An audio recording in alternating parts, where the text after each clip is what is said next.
Hello dear friends, welcome you all. Class 9th के students के लिए पोएम लेकर आई हूँ विंड। और फ्रेंड्स, इसको लिखा है सुब्रमण्य भारती जी ने। तो फ्रेंड्स, पोएम को स्टार्ट करने से पहले मैं आप लोगों को इसकी समरी, इसका सेंट्रल आइडिया अच्छी तरीके से बता दूँ, जिससे कि आपको पोएम पूरी तरीके से समझ में आ जाए। So the poet treats wind a natural phenomena as a person, a human being. यानी कि पोएट ने यहाँ पे विंड को एक पर्सन की तरीके से माना है, एक पर्सन के तरीके से सिम्बोलाइज़ किया है।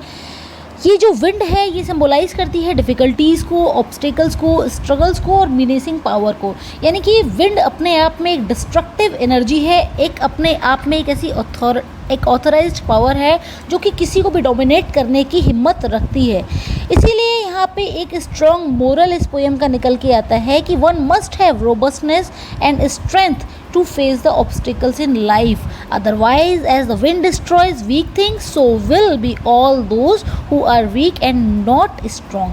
कहने का मीनिंग ये है कि अगर आप किसी से दबते हैं या किसी से डरते हैं या आप अपनी मेंटल पावर्स का यूज़ नहीं करते, आप उसको समझते नहीं हैं और जल्दी से हार मान लेते, क्विट कर लेते, तो कोई भी आपको ओवरकम कर सकता है, कोई भी आपको कुचल के आगे बढ़ सकता है या कोई भी आपको डिस्ट्रॉय करने का पावर रखता है। तो यहाँ पर विंड को एक डिस्ट्रक्टिव एनर्जी, यहाँ पर विंड को बहुत ज़्यादा स्ट्रेंथफुल माना है दोस्तों। ठीक है, तो चलिए अब हम इस पोएम को लाइन बाय लाइन देख लेते हैं और आप समझने की कोशिश करिएगा कि ये पोएम क्या कह रही है। सबसे पहली लाइन है यहाँ पे, wind come softly, don't break the shutters of the windows, don't scatter the papers, don't throw down the books on the shelf. तो यहाँ पे पोएट जो है वो विंड से कह रहे हैं कि विंड हल्के हल्के चलो, धीरे धीरे चलो, don't break the shutter. Shutter का मतलब होता है जो विंडो के जो दरवाजे हैं ना, उनको यहाँ पर शटर बोला गया है। तो विंडो के मतलब विंडो पेन्स को मत तोड़ो। डोंट स्कैटर माने को होता है फैलाना। ठीक है, पेपर्स को जो कि शेल्फ के ऊपर रखी हुई हैं वो यहाँ से वहाँ मत फैलाओ, क्योंकि हवा जो है बहुत तेज़ चल रही है और इस तेज़ हवा के चलते क्या है कि सारी की सारी चीज़ें जो हैं वो फैल रही हैं। इसीलिए पोएट यहाँ पर एक अपील कर रहा है विंड से कि please don't do like that. उसके बाद देखिए, There, look what you did. You threw them all down. You tore the pages of the books. You brought rain again. उसके बाद पोएट यहाँ पे कहते हैं, देखो तुमने क्या किया, क्या किया तुमने। यू थ्रू देम, और यहाँ पे देम जो है वो सारी की सारी चीज़ें जो कि शेल्फ के ऊपर रखी है, पेपर्स वगैरह।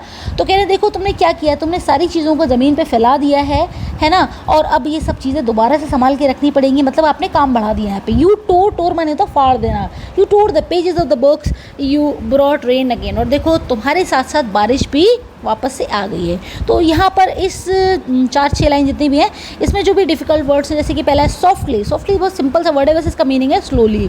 शटर का मीनिंग मैंने आपको ऑलरेडी बता दिया है, होता है डोर्स। स्कैटर माने होता है थ्रू इन डिफरेंट डायरेक्शन, यानी कि अलग अलग दिशाओं में फैला देना, फैला के रख देना। ठीक है, शेल्फ क्या होता है, शेल्फ हम इंग्लिश में कहते हैं मेंटल पीस, या फिर आप कहते हैं दीवारगिरी, यानी कि जो मतलब दीवार में जो अलमारी टाइप की बनी होती है ना, उसको हम कहते हैं शेल्फ। टोर माने मैं आपको मीनिंग ऑलरेडी बता चुकी हूँ, तो उसका एक्सप्लेनेशन भी फ्रेंड्स आपको दे चुकी हूँ। ठीक है दोस्तों, अब हम आगे बढ़ते हैं नेक्स्ट लाइन में। You are very clever at poking fun at weakling, frail crumbling houses, crumbling doors, crumbling rafters, crumbling wood, crumbling bodies, crumbling lives, crumbling hearts.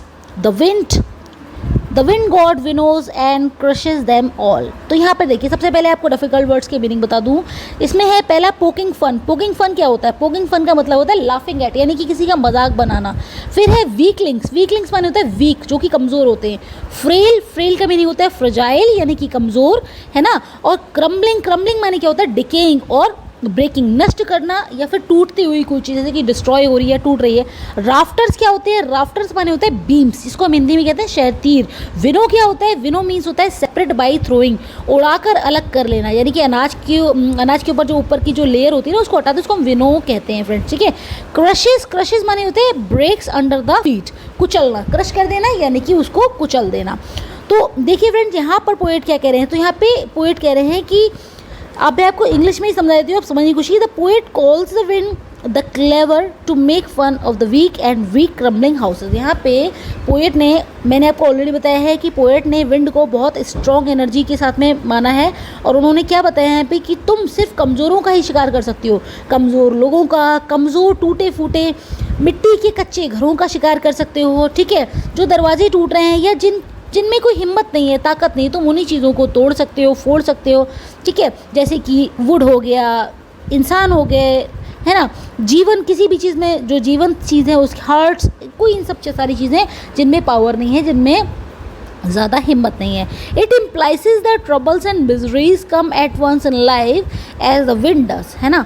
तो the poet says that the wind can tear down everything that is weak and meek. तो यहाँ पे poet बस यही कहना चाह रहे हैं कि विंड हर उस चीज़ का शिकार कर सकती है, हर उस चीज़ को तोड़ फोड़ सकती है जिसके अंदर हिम्मत नहीं है, जिसके अंदर ताकत नहीं है, जो कमज़ोर है और जो अपने आप को लाचार महसूस करता है, सिर्फ विंड उसी का ही शिकार कर सकती है। नॉर्मल लाइफ में भी अगर हम देखें तो हर वो व्यक्ति जो अपने आप में पावर रखता है, जो अपने आप में बहुत ज़्यादा स्ट्रेंथ रखता है, जो सोसाइटी में अपना नाम रखता है, तो कहीं ना कहीं अपने आप को ज़्यादा स्ट्रेंथफुल मानता है और वो सिर्फ कमज़ोरों का ही शिकार करता है। नॉर्मली चीज़ें भी हमको देखने को मिलती है सोसाइटी के अंदर, ठीक है। It means difficulties in life can lead to a loss of hope as a loss of life, ठीक है। इसका मीनिंग क्या होता है कि ज़िंदगी की जो हमारी जो मुशक्क़तें हैं, ज़िंदगी की हमारी जो मुश्किलें हैं, वो हमारे अंदर एक होप को, मतलब हमारे अंदर की जो होप होती है, उम्मीद होती है, उसको भी खोने का हमको एहसास होता है अगर हम अपने अंदर की एनर्जी को ना पहचानें, अगर हम अपने आप की हिम्मत को ना पहचानें।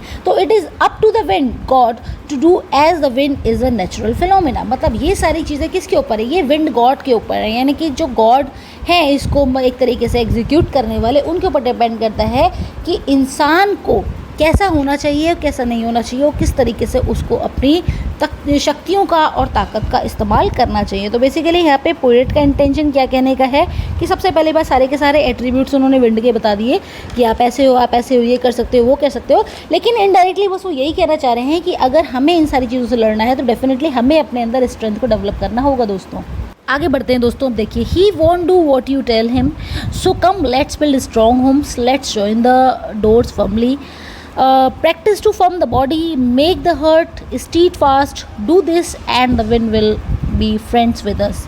तो यहाँ पर जो पॉइंट है वो ये कह रहे हैं कि he won't do what you tell him, मतलब ये कह रहे हैं कि अब जो भी मतलब जो विंड गॉड है वो काम नहीं करेंगे जो उनसे करने के लिए कहा जाएगा। या कहने का मतलब यहाँ पर ये है कि विंड गॉड किसी भी तरीके का रॉन्ग इंस्ट्रक्शन उनको तब नहीं देंगे जब वो देख लेंगे कि जो हमारे व्यक्ति हैं, यानी कि जो अपोजिट पार्टी है, उन्होंने अपने घर के दरवाजे बहुत स्ट्रांगली बना लिए। तो यहाँ पर पोएट यही कह रहे हैं कि हमें क्या है, हमें अपने घरों के दरवाज़ों को बहुत ज़्यादा स्ट्रॉन्ग बनाना है, ठीक है। The reader should build strong homes to counter the harmful effect of the wind, ठीक है। कि मतलब अगर ऐसी ज़ोरदार हवाओं को फेस करना है तो डेफिनेटली हमारे घर के दरवाजे स्ट्रॉन्ग होने चाहिए। तो यहाँ पे दरवाज़ों का मतलब दरवाज़ों से नहीं है, यहाँ पे दरवाज़ों का मतलब हम लोगों से, यानी कि इंटरनली हम लोगों को स्ट्रॉन्ग होना चाहिए। अगर हम किसी भी हार्मफुल इफेक्ट को फेस करना चाहते हैं या अगर हमारे सामने कोई भी डिफ़िकल्ट सिचुएशन है और उसमें हमको सामना करना है तो डेफिनेटली हमें अपने अंदर स्ट्रेंथ को तो डेवलप करना ही होगा दोस्तों, ठीक है। They should join the doors firmly so that the wind does not harm to them. अगर दरवाजे स्ट्रांग होंगे तो डेफिनेटली हवा अंदर तक नहीं पहुंचेगी और पहुंच भी गई तो इतना ज़्यादा डिस्ट्रक्शन नहीं करेगी।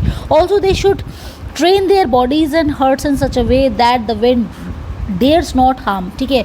और इसके अलावा क्या है कि अपने शरीर को, अपने मस्तिष्क को, अपने दिमाग को, दिल को, सबको इतना ज़्यादा सुरक्षित, सबको इतना ज़्यादा मजबूत बनाना है कि किसी भी बाहरी शक्ति का कोई भी असर उसके ऊपर ना पड़ सके। If they are able to do the wind shall be friendly with them. और अगर ऐसा करने में वो सारे लोग, हम सारे के सारे लीडर सक्षम हो सके तो डेफिनेटली ये जो डिस्ट्रक्टिव पावर्स हैं, डिस्ट्रक्टिव एनर्जीज़ हैं, वो हमारे फ्रेंड्स भी बन सकते हैं या वो भी हमारी पार्टी में शामिल हो जाएंगे। सो ये क्या इम्प्लाई करता है? This implies that if we are strong physically and emotionally no power on earth can harm us, ठीक है। अगर हम फिजिकली स्ट्रॉन्गली और इमोशनली स्ट्रॉन्ग हैं तो डेफिनेटली इस धरती पर कोई भी ऐसी शक्ति नहीं है जो कि हमें दबा सके, जो कि हमें झुका सके, ठीक है। But if we are weak anything can harm us. अगर हम कमज़ोर हैं तो डेफिनेटली कोई भी चीज़ जो है वो हमें हरा सकती है, हमें नुकसान पहुंचा सकती है। तो in it lies the essence of the poem, इसी में ही पोएम का सार जो है वो निर्धारित है। चलिए फ्रेंड्स अब आगे बढ़ते हैं और लास्ट वाला एक्सट्रैक्ट है, इसको और ध्यान से देख लीजिए। The wind blows out weak fires, he makes strong fires roar and flourish, his friendship is good, we praise him every day, ठीक है। अब देखो यहाँ पे ब्लोज आउट का मीनिंग क्या होता है? ब्लोज आउट मैंने तो बुझाना, एक्सटिंग्विश करना। रोर एंड फ्लोरिश का मीनिंग क्या है?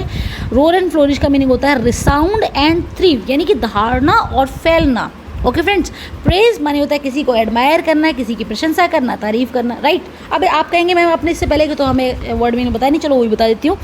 इसमें सबसे पहला है जॉइंट। जॉइंट का मतलब होता है जोड़ यानी कि लिंक। फर्मली, फर्मली माने होता है स्ट्रांगली। फॉर्म माने क्या होता है मेड स्ट्रॉन्ग यानी कि मजबूत करना। स्ट्रीट फास्ट, स्ट्रीट फास्ट माने होता है फॉर्म, यानी कि ले दे के जितने भी वर्ड्स हैं वो सारे के सारे फॉर्मनेस को, स्ट्रेंथ को, स्ट्रांगनेस को ही मतलब डिनोट कर रहे हैं। चलिए अब मैंने आपको इस वाले यानी कि लास्ट वाले एक्सट्रैक्ट के मीनिंग बता दिए, तो मैं अब आपको इसका एक्सप्लेनेशन भी देती हूँ। तो in it the poet describes how the wind acts doubly. Doubly माने होता है दो तरीके से। तो यहाँ पे ये बताया है कि हवा किस तरीके से दोहरे काम को करती है। Its acts are good and bad, इसका प्रभाव अच्छा भी होता है और बुरा भी होता है। It makes strong fires roar and flourish to new dimensions, ठीक है। तो ये जो मजबूत आग है, ठीक है, ये नई अवस्थाओं तक बढ़ती है, यानी कि ये क्या कहते हैं, ये जो मजबूत एक आग की तरीके से काम कर रही है, ये नई अवस्थाओं तक बढ़ाती है। परंतु यदि चीज़ें कमज़ोर और नम्र हैं तो ये उन्हें नष्ट कर देती है। मतलब सामने वाली पार्टी अगर स्ट्रॉन्ग है, डिटरमाइंड है, तो डेफिनेटली ये काउंटर इफेक्ट इसका बहुत ज़्यादा नहीं होगा। लेकिन अगर वो कमज़ोर है, बहुत ज़्यादा बहुत ज़्यादा फ्रेजाइल है, तो उसको वो डिस्ट्रॉय तुरंत कर देगी, इसमें कोई भी डाउट नहीं है दोस्तों। तो it makes strong fire roar and flourish to new dimension, but if the things are weak and meek it destroys them. लेकिन अगर सामने वाली पार्टी, अगर सामने वाली चीज़ जिसको वो डिस्ट्रॉय करने के लिए आई है वो कमज़ोर है, तो उसे नाश कर देगी। So the poet concludes that if we are strong then the wind is good friend. अगर हम स्ट्रॉन्ग हैं तो विंड अच्छी दोस्त है, लेकिन अगर हम कमज़ोर हैं तो विंड हमारे लिए एक एनिमी, हमारे लिए वो साबित होगी।